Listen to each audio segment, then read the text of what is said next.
ಅದೇ ಸತೀಶ್ ಸರ್, ನಾನೀಗ ಅಂದ್ರೆ ನಿಮಗೆ ಸಪ್ತಮಿ ಅವರು ಕನ್ನಡ ಅಕ್ಷರಗಳನ್ನ ಉಲ್ಟಾ ಪಲ್ಟಾ ಮಾತಾಡ್ತಾರೆ ಅಂತ ಗೊತ್ತಿದ್ದು ಪಾತ್ರಕ್ಕೆ ಅಡಿಪ್ಟ್ ಮಾಡಿದ್ರ ಅಥವಾ ಮುಂಚೆನೆ ಹೆಂಗ್ ರಿಸರ್ಚ್ ಮಾಡಿದ್ರ ಅಂತ ಹೆಂಗೆ? ಅಂದ್ರೆ ಕನ್ನಡದಲ್ಲಿ ಯಾವ ಹೀರೋಯಿನ್ಗಳಿಗೆ ಈ ತರ ಉಲ್ಟಾ ಪಲ್ಟಾ ಮಾತಾಡಕ್ ಬರುತ್ತೆ, ಆಮೇಲೆ ಈ ತರ ತೊದಲ್ ನುಡಿಗಳೆಲ್ಲ ಯಾರು ಮಾತಾಡ್ತಾರೆ, ಆ ಆ ಭಾಷೆ ಈ ಮಗು ತರ ಯಾರಿದ್ದಾರೆ ಅಂತ ರಿಸರ್ಚ್ ಮಾಡಿದಾಗ ಗೂಗಲ್ ಸರ್ಚ್ ಮಾಡಿದ್ವಿ. ಗೂಗಲ್ ಸರ್ಚ್ ಮಾಡಿ ರ್ಯಾಂಕ್ ಅಲ್ಲಿ ಇವರೇ ನಂಬರ್ 1 ಬಂದ್ರು. ಚಾಟ್ GPT ಹಾಕಿದ್ವಿ, ಎಲ್ಲ ಬರೆದ್ಬಿಟ್ಟು ಈ ತರ ಇರ್ಬೇಕು, ಅವ್ರು ನೋಡಕ್ ಹಿಂಗಿರ್ಬೇಕು, ಭಾಷೆ ಮಾತ್ರ ಯಾವ್ದೇ ಕಾರಣಕ್ಕೂ ಆ ಸೊಗಡು ಅನ್ನೋದು ಸೊಡಗು ಅನ್ಬೇಕು, ಪಟಾಕಿಗೆ ಕಪಾಟಿ ಅನ್ಬೇಕು, ಈ ತರದೆಲ್ಲ ಕೊಟ್ವಿ ನಾವು ಚಾಟ್ GPT ನಲ್ಲಿ. ಅದ್ರ ರಪ್ಪ ಅಂತ ಒಂದೇ ಸಲ ಏನು ನಾವ್ ಏನ್ ಬೇರೆ ಸರ್ಚ್ ಮಾಡಕ್ಕೆ ಬಿಡ್ತಿಲ್ಲ, ಸಪ್ತಮಿ ಗೌಡ ಎಲ್ಲದಕ್ಕೂ ಚಾಟ್ GTP. ಹಂಗಾಗಿ ಅವರೇ ಸಿಕ್ಕಿದ್ರು ನಮ್ಮ ಕಡೆಗೆ. ಸರ್, ಅದೇ ಹೇಳ್ತಾ ಇದ್ರಿ, ಒಂದು ನಮ್ಮ ಸಂಸ್ಕೃತಿನ ಬಿಂಬಿಸುವಂತಹ ಅಂಶಗಳು ಸಿನಿಮಾದಲ್ಲಿದೆ. ಈಗ ಏಳು ಮಹಾದೇವ ಸಾಂಗು, ಆ ಸಾಂಗ್ನ ಒಂದು ವೈಬ್ ಬೇರೆ ರೀತಿ ಕ್ರಿಯೇಟ್ ಮಾಡ್ತಾ ಇರ್ತಕ್ಕಂಥದ್ದು ಪರ್ಟಿಕ್ಯುಲರ್ ಆಗಿ ಸಿನಿಮಾದಲ್ಲಿ ಎಷ್ಟು ವಿಶೇಷವಾಗಿ ಅದು ಇರುತ್ತೆ, ಜೊತೆಗೆ ಸಿನಿಮಾ ನೋಡುವಂಥವ್ರನ್ನ ಹೆಂಗೆ ಸೆಳೆಯುತ್ತೆ ಅನ್ನೋದು. ಅಲ್ಲ, ಸಿನಿಮಾಗೆ ಅದೇ ಸೆಲೆಬ್ರೇಷನ್ ಅಂದ್ರೆ ಸೆಲೆಬ್ರೇಷನ್ ಅಂದ್ರೆ ಸಿನಿಮಾ ನೋಡೋದೇ ಸೆಲೆಬ್ರೇಷನ್.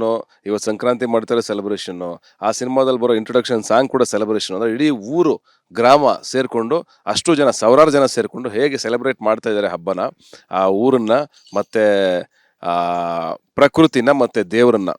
ಇದೇ ಆ ಇದರಲ್ಲಿರೋದು. ಅಂದ್ರೆ ನಾವು ಪ್ರಕೃತಿನ ಆರಾಧಿಸ್ಬೇಕು ಅಂತ ಎಲ್ಲರೂ ಹೇಳ್ತೀವಲ್ವಾ, ಅದನ್ನ ಇಷ್ಟಪಡಬೇಕು, ಅದನ್ನ ಪೂಜಿಸ್ಬೇಕು ಅಂತೀವಲ್ವಾ. ನಾವು ಆಕ್ಚುಲಿ ನೋಡಿದ್ರೆ ನಮ್ಮ ಕಲ್ಚರಲ್ಲಿ, ಹಿಂದೂ ಕಲ್ಚರಲ್ಲಿ ಒಂದಿದೆ, ಅಂದ್ರೆ ದೇವ್ರನ್ನ ಪೂಜೆ, ಹಸುನ ಪೂಜೆ ಮಾಡ್ತಾರೆ ಅಥವಾ ಮರನ ಪೂಜೆ ಮಾಡ್ತಾರೆ. ಬಹುಶಃ ಇನ್ನು ಎಲ್ಲ ಬೇರೆ ಬೇರೆ ಥರದ್ದು, ಸೂರ್ಯ, ಚಂದ್ರ, ನಿಮ್ಮ ಮಣ್ಣು, ಭೂಮಿ, ಆಮೇಲೆ ಅಕ್ಕಿ, ಭತ್ತ ಎಲ್ಲವನ್ನು ಪೂಜೆ ಮಾಡೋ ಸಂಸ್ಕೃತಿ ನಮಗಿದೆ. ಅದು ಬಹಳ ಬ್ಯೂಟಿಫುಲ್ ಆದ ಕಲ್ಚರು. ಬಹುಶಃ ಹಿರಿಯರು ಯಾಕೆ ಹಂಗೆ ಮಾಡಿದ್ದಾರೆ ಅಂತಂದ್ರೆ, ಈ ಪೂಜೆ ಮಾಡೋದ್ರ ಮುಖಾಂತರ ಅದನ್ನ ರೆಸ್ಪೆಕ್ಟ್ ಕೊಡೋದು, ಜೊತೆಗೆ ಕೆಲವೊಂದನ್ನ ಸೇವ್ ಮಾಡೋದಕ್ಕೋಸ್ಕರ ಅದನ್ನ ಮಾಡಿದ್ದಾರೆ ನನಗನ್ನಿಸ್ತದೆ.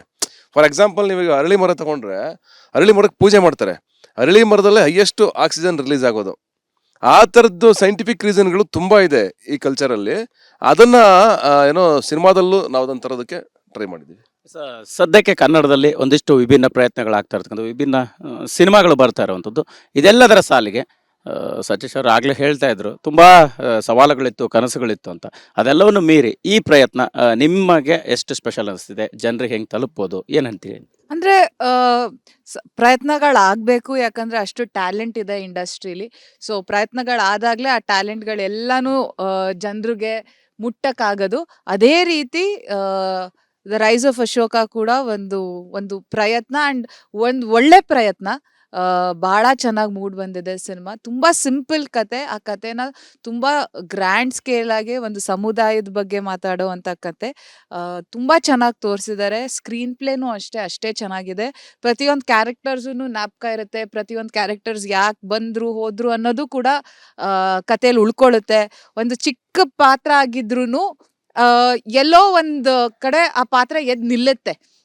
ಅದನ್ನ ತುಂಬಾ ಕನೆಕ್ಷನ್ಸ್ ಇದೆ ಸಿನಿಮಾದಲ್ಲಿ. ಆ ಥರ ಯಾರೋ ಜೂನಿಯರ್ ಆರ್ಟಿಸ್ಟು ಏನಕ್ಕಪ್ಪ ಈ ಸೀನಲ್ಲಿ ಹಿಂಗಿದ್ದಾರೆ ಅಂತಂದ್ರೆ, ಅದು ಎಲ್ಲೋ ಎಲ್ಲೋ ಅದು ಅವ್ರು ಬರೀ ಅದು ಸುಮ್ಮನೆ ಬಂದು ಹೋದ್ರು. ಇವಾಗ ಜೂನಿಯರ್ ಆರ್ಟಿಸ್ಟ್ ಅಂತ ತಗೊಂಡಾಗ ಅವ್ರು ಬರ್ತಾರೆ, ಅವ್ರ ಪಾತ್ರ ಮಾಡ್ತಾರೆ, ಅವ್ರ ಹೆಸರು ಕೂಡ ನಮಗೆ ಗೊತ್ತಿರಲ್ಲ. ಬಟ್ ಆ ಥರ ಇಲ್ಲ ಈ ಸಿನಿಮಾದಲ್ಲಿ. ಅವ್ರು ಬಂದ್ರೆ ಆ ಪಾತ್ರದಲ್ಲಿ ಅವ್ರು ಏನೋ ಮಾತಾಡಿದ್ದಾರೆ ಅಥವಾ ಸ್ಕ್ರೀನ್ ಮೇಲೆ ಅವ್ರಿಗೊಂದಿಷ್ಟು ಸ್ಪೇಸ್ ಅಂತ ಕೊಟ್ಟಿದ್ರೆ ಅದಕ್ಕೆ ಒಂದು ಕಾರಣ ಇದೆ. ಆ ಕಾರಣ ಜಸ್ಟಿಫೈ ಕೂಡ ಆಗುತ್ತೆ ಸಿನಿಮಾದಲ್ಲಿ.